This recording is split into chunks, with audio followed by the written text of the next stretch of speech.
Saga, unforgivable. This is my house, we made it personal. Hey, I'm Obi, and I'm actually super stoked to talk about this, which I'm never not stoked to talk about anime, like don't misunderstand, like even if it's not as great or if it's middle grade, kind of like, sure, we can chit chat about freaking whatever, but like, then there's the really good stuff that you just want to scream and gush and just be all over the place, like, oh my god, it's so good type stuff, right? And I can't wait to share one with you because I haven't yet. So today I'm gonna talk to you guys about Vinland Saga. This is a preview. I'm gonna go ahead and preface that you don't need to watch this, you need to go watch that. Full disclosure, Vinland Saga is a show that I highly anticipated the moment I heard it was going to become a thing. Mainly because I read Vinland Saga as a child, which, looking back, was probably not a great idea. It's really violent. It just has such a nostalgia factor, and the simple fact of what it is, like it is the Viking manga, the Viking anime, like there just isn't anything like it. So whenever this was first going to be coming out, I was absolutely screaming, and I've been screaming ever since. The makers of this show are Studio Wit.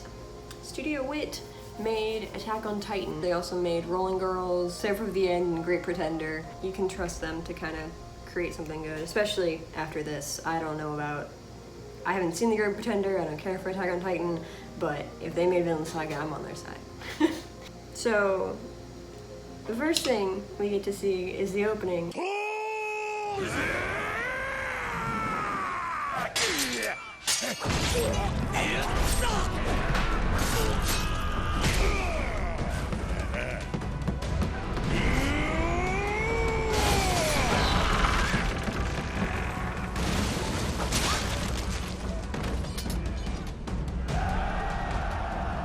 And this is the most beautiful show you will ever see or hear of. It is so amazing.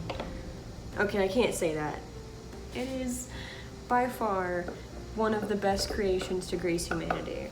You could write poetry for a year. You could write an epic poem about just this opening sequence. Not even the rest of the show, but the rest of the show too. And you could not encompass the beauty that is this creation.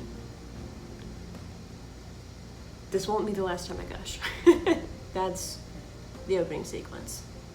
The musical opening, the thing is, like, it's pretty normal, like it's not special, but I love it. I'm biased, I'm so biased. Especially like the last part, which is, like, it's just screaming. I don't even like screaming music, but I'm just like,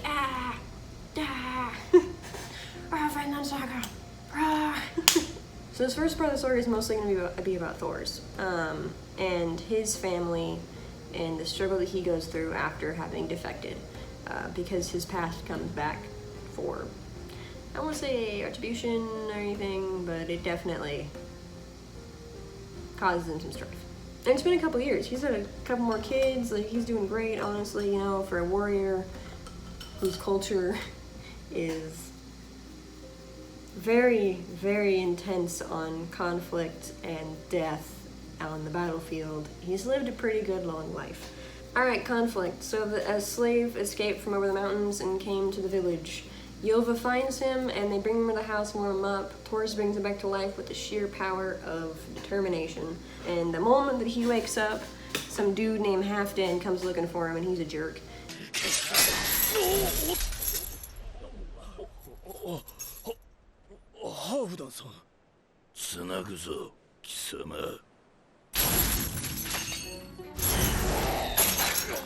So the Halfdan dude leaves with all the prize sheep, and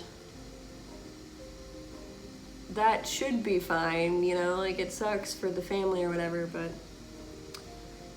that's just the start. Throughout this episode, we see the beginning of Thorfinn's rebellious phase. Basically, he's determined to adventure on the sea.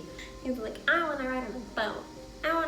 his sword, you know? Like, that's fine, you know? He's a kid. He's supposed to act out and be like that. But guess whatever. So in the second episode, we get some historical context. その日は土曜日で、バイキングたちは土曜日に風呂に入る。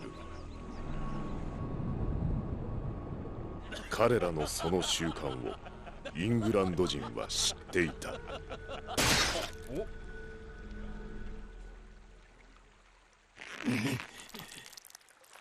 This triggers a war between the English and the Danes. Something that kind of stood out to me there is that people will talk all day about how, like, brutal the Vikings were and this and that, but, like, that's just anti-Viking propaganda. Like, who's the brute? Like, if everyone's killing everybody, is someone's actions particularly worse? Like, what kind of nonsense? Anyways, back at the happy village in the north, Leaf spots a warship. And that means trouble. ヨウムの戦士たちよ、私はここだ。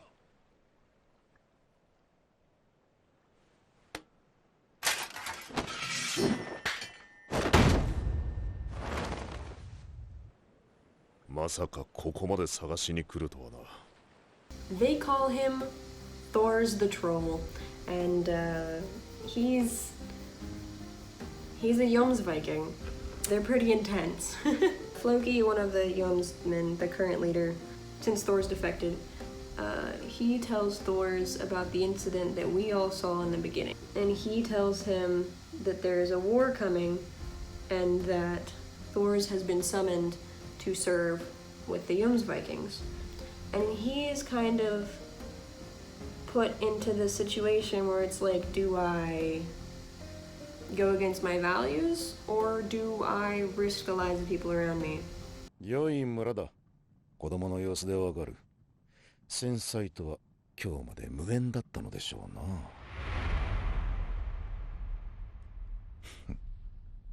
Floki has the audacity to straight up throw threats around at Thor's. Like, Thor's could liquefy his bones. Thor's could make a necklace out of his teeth. Thor's could just end him. Like, the audacity of Floki.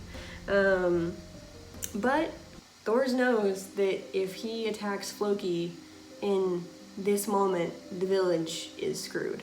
Not because he couldn't take on the Jomsvikings, but he couldn't take them all out fast enough to protect every villager. So he has to see the ground, and he agrees to go with the Jomsvikings and fight in the war.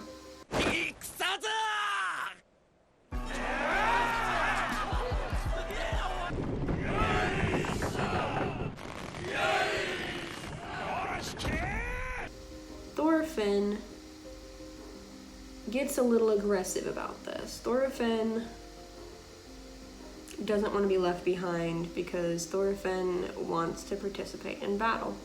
And all of the adults around him consistently try to tell him,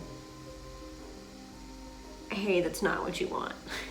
But again, he's a young child. He's just not gonna listen. Like, he's a kid.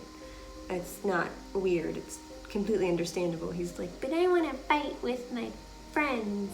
Yeah. I want to use a sword. He casts away his wooden toys and seeks out a real blade. And we get this scene that is by far one of the most gorgeous scenes in anime.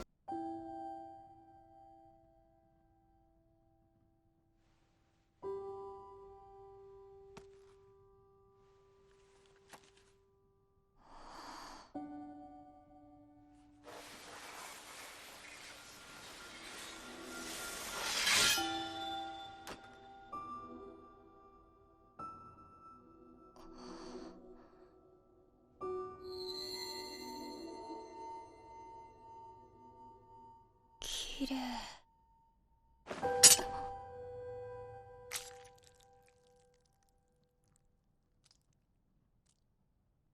剣は人を殺す道具だ。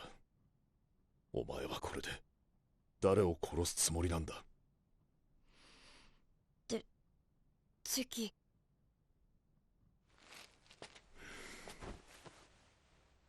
よく聞け、トルフィン。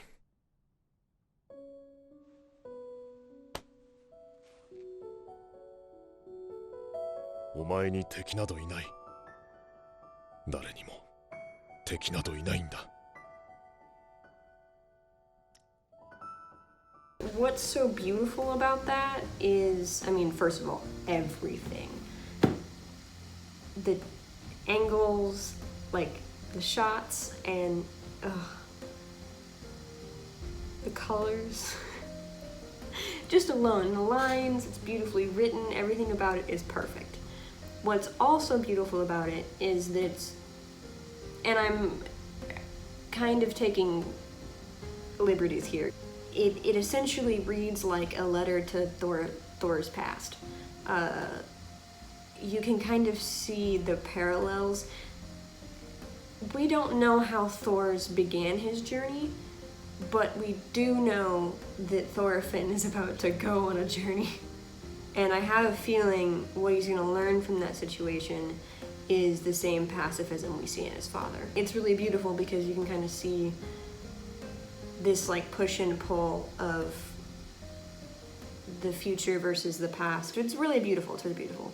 Then the plot thickens.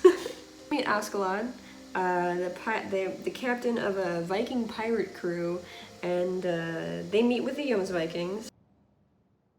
トールズを殺せ。Alright, tell me you want to watch this. Just leave. Just watch this. It's so good. It's so good.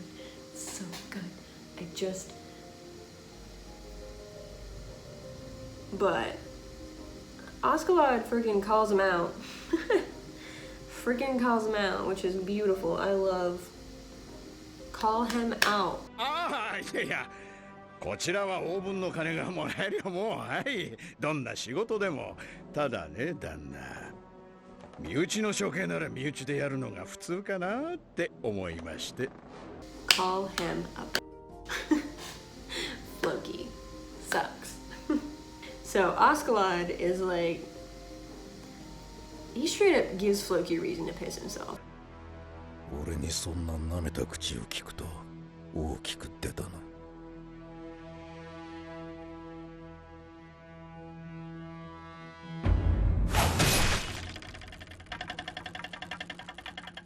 ありゃ、すみません。すっぽ抜けちゃって。お怪我ないっすか？おいおい、気をつけろよ。俺に当たるとこだったぞ、君たち。どう下手くそ、伸びすぎだぜ、ビョル。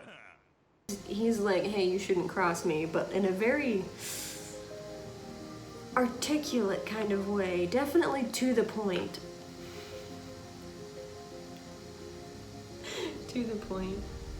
Back in the village, the boys are leaving on their warship. All the village boys propose to Ylva, which is pretty funny, because she's just not interested, which, you know, that's a mood. As soon as they get to sea, guess who's there?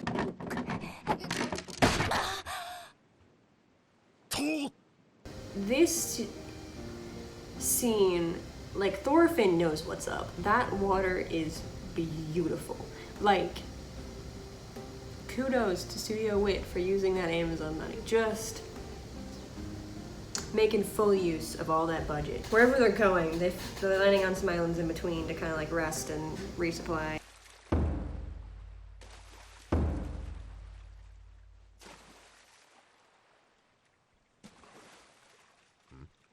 どうした、レイプさん。おかしい。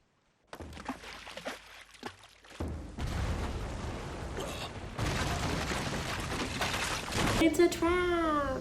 Askeladd moves so fast. Thor's gives Thorfinn the dagger that they had fought over, and he goes to make his stand against the entirety of Askeladd's forces. Without even drawing his sword, he takes out a whole ship full of dudes, just breaking bones. One thing that I really liked about the depiction of Thor's is that it's completely believable that someone could have that kind of strength. For a man that built, of that size, with that much experience, it's believable that he could do that. And I thought that was cool, because So often it's like, yeah, they're just powerful because we said so. And that's that episode. Again, please just watch it. Please leave. Please just watch this show. Please come back and scream with me about how good it is, because you will, I promise. This show is too slept on, and I guarantee you it's worth your time, okay? So in the 4th episode, Thor's is an unstoppable force. Still, he is just absolutely destroying everything. It's great. The berserker dude Bjorn goes after him and just gets wrecked. It is lovely. Lovely to see. At that point, they start to go for villagers and Thorfinn, and he gets in between them. It's hard to watch Thor's win and then be put in the situation that he's put in. And it's hard to watch what comes next. Askeladd acknowledges him and even says that he won the fight. But given the situation, he still has to kill Thor's. He allows what happens to happen. And I don't want to show it to you, but I also don't want to live alone in this place where I have to experience that all alone multiple times just to make a video, because it's really hard to watch. And if you want a good cry, he's so good and so strong, and poor Thorfinn, just, it's never the same. And yeah, that's Thorfinn's backstory.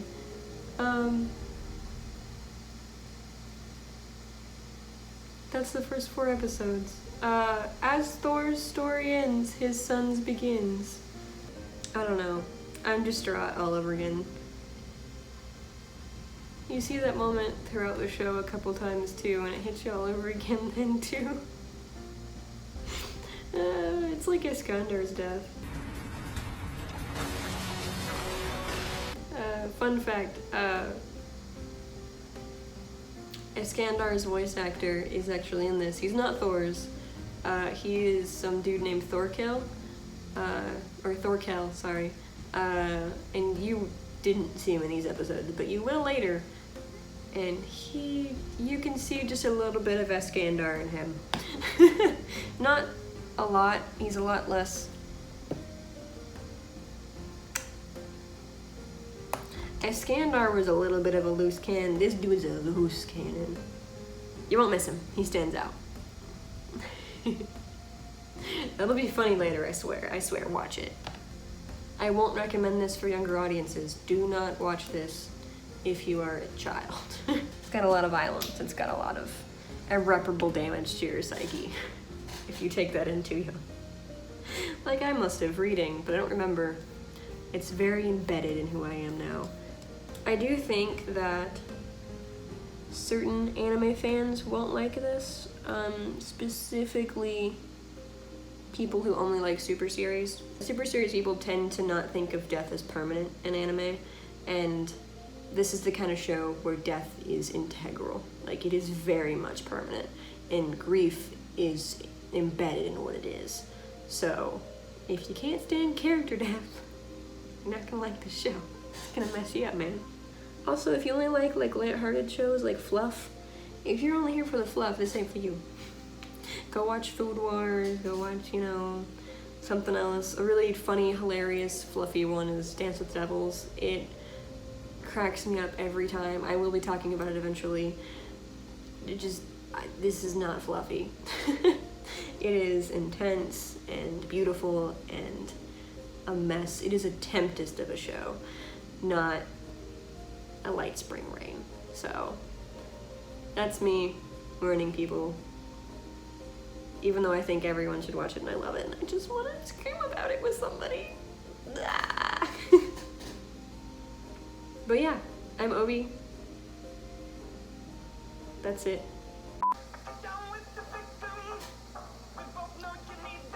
I shouldn't put on blush, that's true, because you know who's washed out? Our boy Thorfinn. Studio Wit made Attack on Titan, except for the last season, which is going to be Studio Mappa. So that'll be interesting to see. I mean, I'm not gonna see it, I don't like Attack on Titan, but for you guys it'll be interesting. How is that so even? Ooh. Oh. So even. I'm surprised I didn't cry when I was talking about this. I thought I'd scream a lot more too. I actually warned my neighbors.